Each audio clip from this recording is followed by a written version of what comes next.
For Cats, a game in which you go on a rampage across the world with cats and command them to murder everything they see. You can command your cats with relatively simple controls in a battle through Earth, space, time, and even an entirely separate dimension. A game that has gathered a lot of attention, with over 70 million active players as of me editing this video. Why am I trying to find the Battle Cats lore? For a game that, when you look at it at a first glance, it doesn't seem like its lore is anything interesting. Just a bunch of cats taking over every single thing in existence. Right? Wrong. At first, that may seem to be the case, but being the overanalyzing person that I am, I started to notice some things. Things that would take me down a rabbit hole I never even knew existed, and one that besides from me, only a few people have fallen down really deep into. And while I did find some things in Reddit, the only things I could find on YouTube was this funny video by Subtaster. Instead of just sitting around like everyone else and waiting for some miracle like MatPat covering this game that I doubt would catch his interest, I'm doing it myself. And with that, I present to you the lore of Battle Cats, at least for Empire of Cats, or the origin for most cats, or maybe both, I don't know.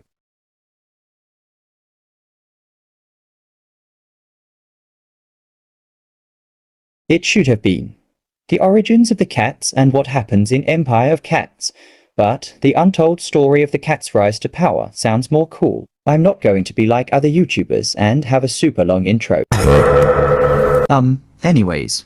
Let's cut straight to the chase. The federal government signs a contract with an organization and funds the organization in disguising themselves as a multi-networking organization. Well, in reality, this organization performs experiments on animal DNA and with cybernetic enhancement on animals in order to use them as weapons. Whoa, TBC, where'd you get that from? The beginning of an online random fanfiction generator? Well, definitely not. How can I prove this? Well, it's quite complex actually.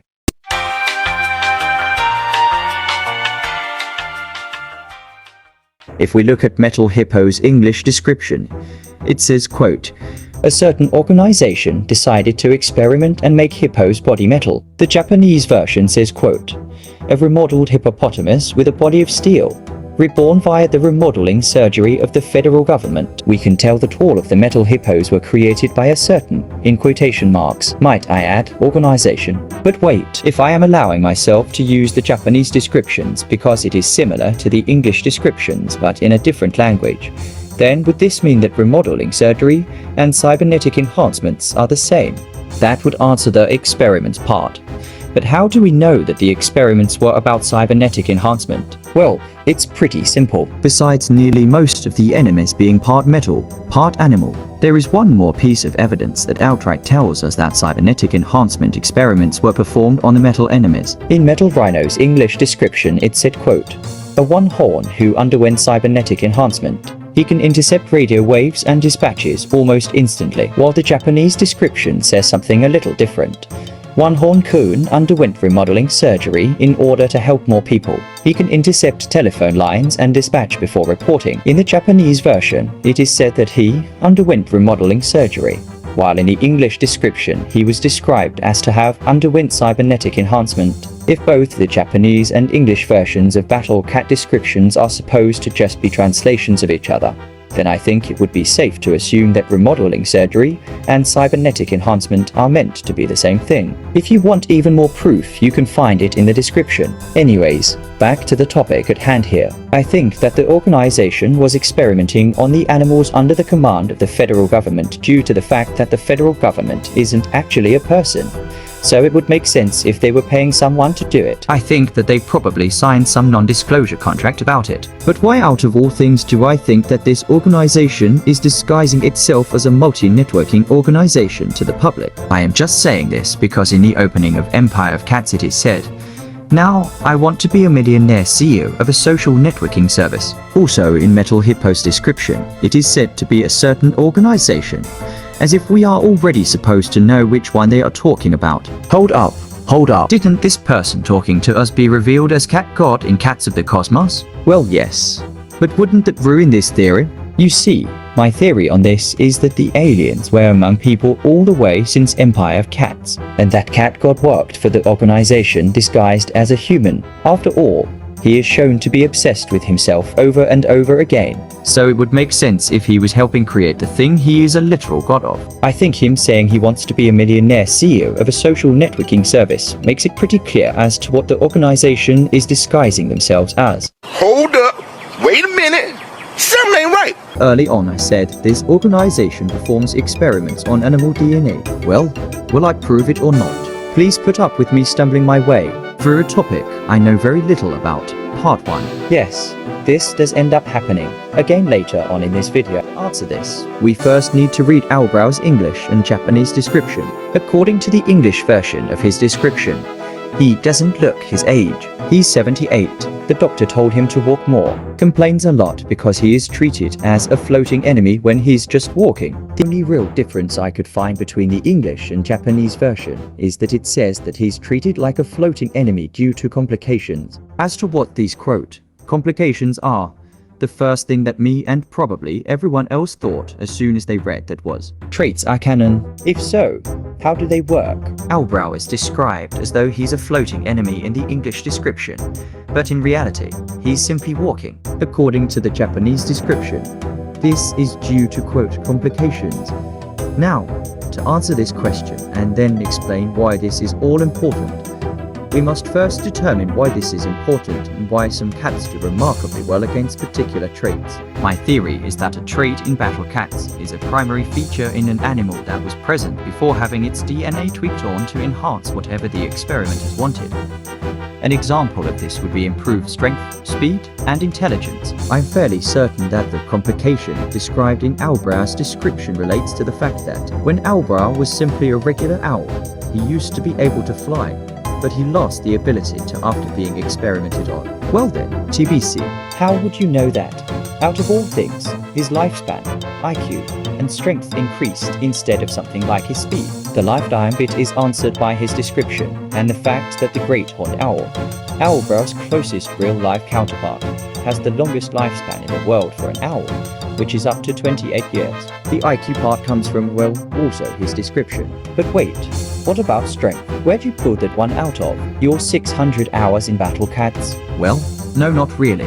I suppose it's safe to assume that in order for the owl to be in combat and fight all of these cats by jumping up in the air then ramming itself into the cats until it dies, I think it would be safe to say its strength got increased. My theory as to why it only stays in the air for a second instead of swooping in from the sky and pouncing on the cats is because it can't fly.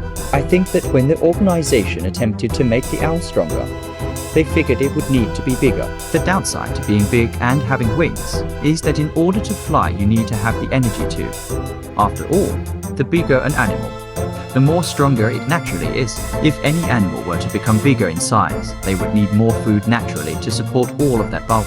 And if you think about it, it would be way more effective to bombard the cats with less powerful and faster attacks rather than stronger and slower attacks that require more energy. This would be safer for the owl and more efficient, because it would be smarter to keep the pressure up the whole battle rather than having a couple strong attacks and then be out of battle. And no, you can't say the owl wouldn't think of this. This owl has a high IQ. Plus, this owl is working with the military in Empire of Cats due to the whole federal government thing. This is also safer because if the owl was too tired, it would fall out of the sky and onto the battlefield. Since this owl is so intelligent, if it could fly, it would probably do what I mentioned earlier. Fly up in the sky, then swoop down and pounce on the cats, since it doesn't do this. That tells me that this bird can't fly for long nor far. They had many successful experiments. Metal Hippo, Owlbrow, Cecile, ECT. But there was one creation, one that had seen the most success out of all other experiments. It was the ridiculous number of cats that they created. They were perfect. They were unstoppable. As a part of the contract that I had mentioned earlier in this video, they had to share this information with the federal government, but things didn't go too well when they were sharing the files. Someone was striking back.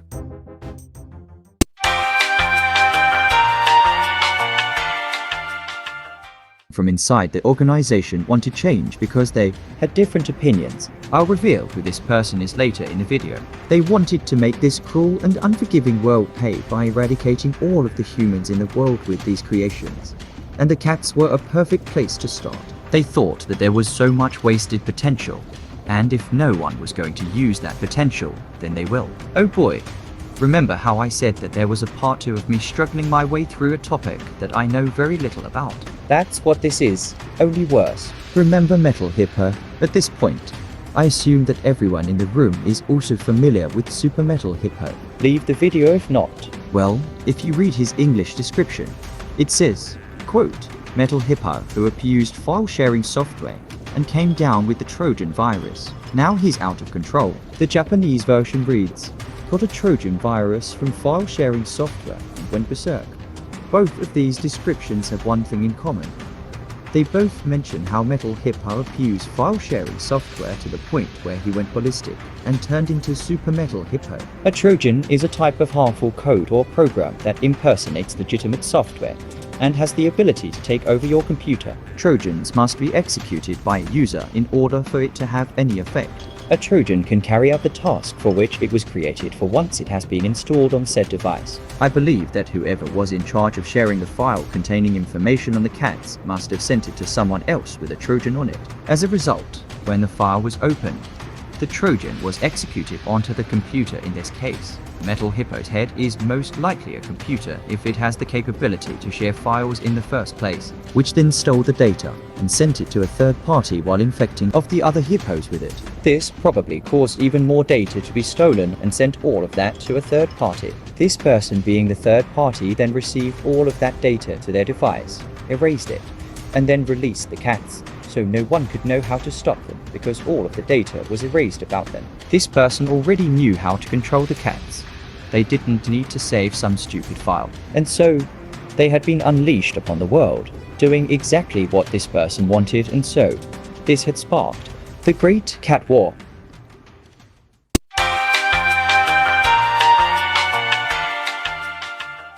Government and organization tried to silence anyone who had seen the cats, so that the cats wouldn't gain publicity. That wasn't working, so the organization sent out their other creations after the cats in order to drop their numbers. You can tell this due to the fact that in the stages you are fighting a bunch of experimented on oversized animals. But wait, what about those guys? Well, my theory is that the federal government had also sent their soldiers undercover as normal people to avoid any suspicion and aid in the cats' extermination. But the cats weren't giving up. They organized plans with their intelligence and used their strength in numbers to execute those attacks. More and more people were noticing. Most people ran away evident due to the fact that the places that these battles take place in are relatively deserted areas, while others saw the personnel attacking the cats and protested, but still got killed either way due to the fact that you can kill misses. Sign, and when the base is destroyed, everything inside dies. Everything dies when the base is destroyed, because if their base is destroyed,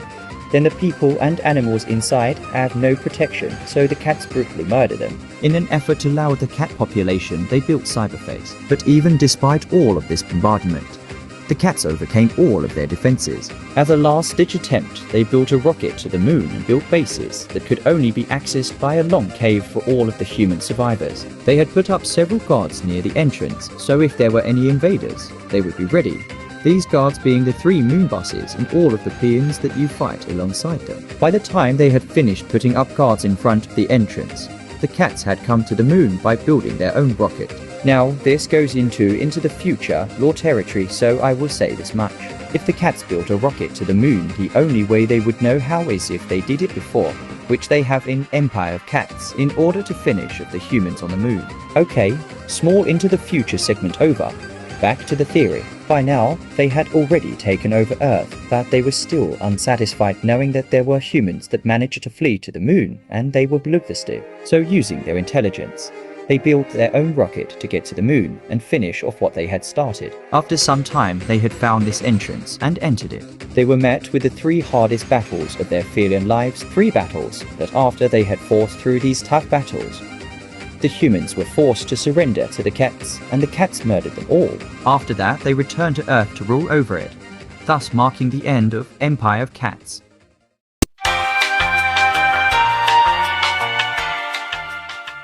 Wait.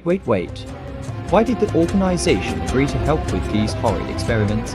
Like, what was their true purpose as to doing all of this? Also, what part do we have in battle cats besides deploying the cats to fight? Like, who do we play as? Yes, we actually play as someone, by the way. Well, friends, I can answer both of these. Strap in, because as if this theory already didn't seem dark enough, it's about to get darker. The organization wanted money. I mean, I'd probably guess that. But is there any specific reason? Well, yes, there is. You see, cats play an important role in Japan. In Japanese folklore, cats have protective powers, and they symbolize good luck and fortune. If they were to sell a harmless version of these cats, they could be used as many things: pets, therapeutic animals, and people could make them fight one another for sport.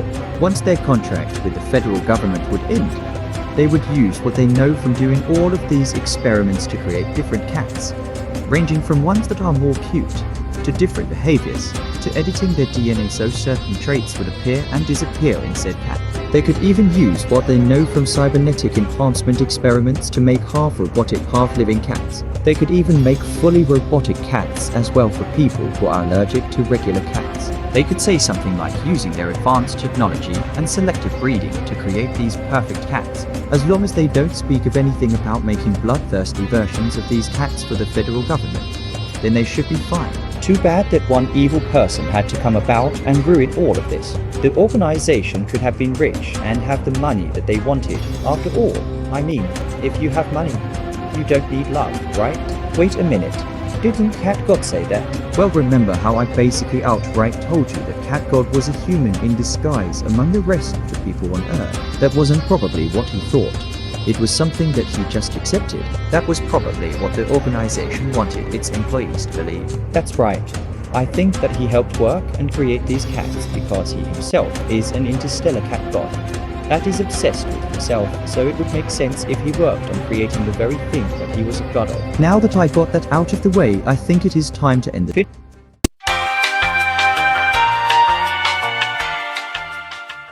But wait, who are you? What role does whoever you are playing as in Battle Cats have in all of this? I think that you play as the person who wanted to take over the world with the cats. Let me explain. I'm pretty sure we all know who I'm talking about at this point. The person that sabotaged the whole thing by letting the cats loose and erasing all of the data about them to take over the world with them. The person that is deploying cats to fight is the person who broke them out, deploying certain cats at certain times, and even sacrificing the weak cats to make sure the strong ones stay alive. This person who you play as isn't afraid to kill a cat to get what he wants, to see all of those innocent animals that are forced to fight the very thing that they used to see you exist with. In Empire of Cats, who is the only person in the lore so far that wants to take over the world with cats. It's the person that broke them out. This person has control over the cats and is deploying them to take over the world. The only person who does this in Battle Cats is you, the player. Where have I heard that before? Wait a minute. Subtaster was right. The monster here is the person who unleashed the cats upon the world to take over, making the real monster. You